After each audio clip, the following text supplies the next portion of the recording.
Burnout. Let's talk about it.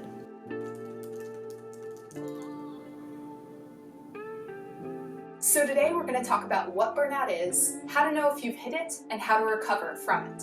So burnout is this really intense feeling of exhaustion and sometimes resentfulness that results from prolonged periods of stress. I have absolutely experienced burnout before, and it was characterized by a couple of different things. First, you don't want to do work anymore. Second, you feel irritated or cynical when you're asked to do work. And third, you feel incapable of doing well at work, even if your track record doesn't suggest that. There are also other physiological effects. I found myself falling asleep thinking of work, waking up in the middle of the night thinking about work, and in the morning immediately stressing about work. It's called burnout because your mental engine is never shutting off, and you're burning up in the inferno of it. If you're experiencing any of those symptoms, then you may be burnt out. But I think there's a cure. There's one simple thing that you need to apply in a couple of different ways, and that is boldness. You reach a certain point where you feel helpless. You actually start to question your abilities, and it makes you want to run away.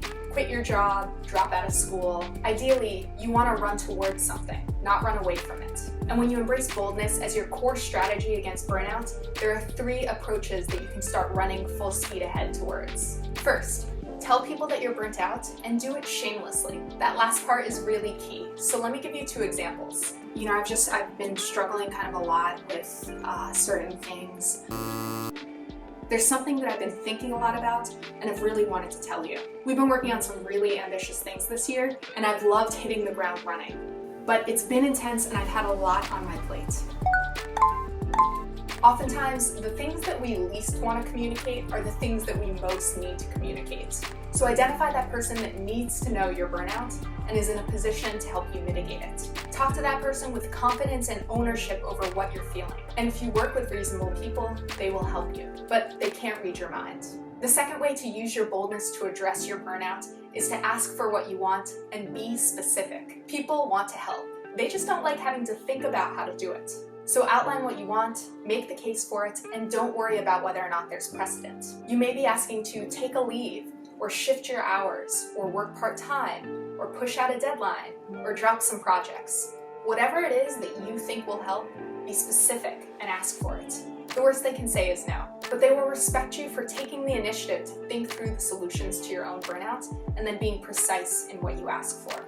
The third and final way that I suggest you use boldness to address burnout is to create a new routine. This was so valuable for me.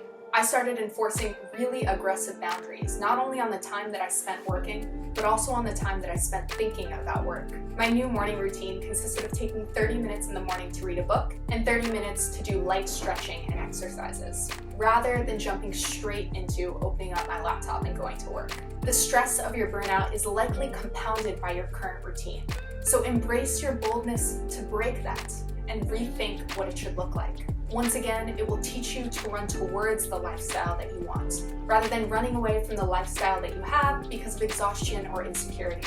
So that's burnout and how you can overcome it. Use boldness and use it liberally. Tell people that you're burnt out. Be specific in asking for what you want, and recreate a routine that you challenge yourself to uphold. Tell me about your burnout in the comments below and any other strategies that have been working for you. I'll see you next time on Snackable Growth.